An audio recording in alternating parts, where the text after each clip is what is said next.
Hi friends, আজকে আমার শরীরটা একটু খারাপ আছে, মানে একটু ঠান্ডা লেগেছে, টনসিলটা একটু হালকা হালকা ফুলেছে। তো সেই জন্য আজকে আমি একটু রেস্টেই আছি। শরীরটা খুবই খারাপ লাগছে সকাল থেকেই, রাতের থেকেই হচ্ছিল, রাতেও ঠিকঠাক ঘুমাতে পারিনি। তো সেই জন্য এখন ঠান্ডার জন্য সচরাচর ওষুধ খাই না। তো এখন খাচ্ছি তালমিশ্রি খেলে মুখে যে তালমিশ্রি যে রসটা বেরোয় সেটা গলাতে যখন যায় খুব আরাম লাগে, ভালো লাগে, অনেকটা ঠিক লাগে, গলা ব্যথাটা কম কম লাগে। তো যাই হোক, আজকে আমি সেভাবে রান্না করে উঠতে পারিনি।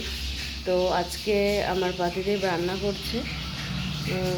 ও এমনিও খুব সুন্দর রান্না করে, তো আজকে ওই রান্না করছে, যেহেতু আমার শরীরটা খারাপ তার জন্য। তো তোমাদেরকেও দেখাচ্ছি, দেখো কি রান্না করছে। আর ও ভীষণ হেল্পফুল, ভীষণ হেল্প করে আমাকে, ভীষণ। আর দেখো আমি কী রান্না করছে দেখাচ্ছি। এই দেখো ও রান্না করছে,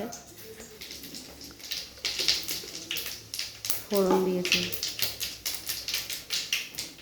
ডিম রান্না করবে। সব তো শর্টকাট রান্না করা, তাড়াতাড়ি ডিম। এই যে মশলা করে নিয়েছে মিক্সচারে। আর কি রান্না করেছো? আর কি রান্না করলে? মুগ ডাল, ভাত, হ্যাঁ তরকারি। আচ্ছা,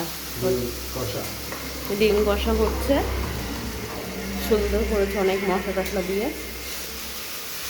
যেহেতু শরীরটাও ভালো লাগছে না, ঠান্ডা লেগেছে, তো মশলাপাতি খেলে তো ভালো লাগবে মুখটাও, সেই জন্য।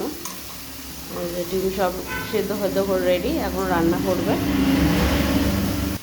তাহলে আপাতত টাটা, আবার পরে সবার সঙ্গে কথা হবে। একদম ছোট্ট একটা মিনি ব্লগ নিয়ে তোমাদের সামনে শেয়ার করলাম।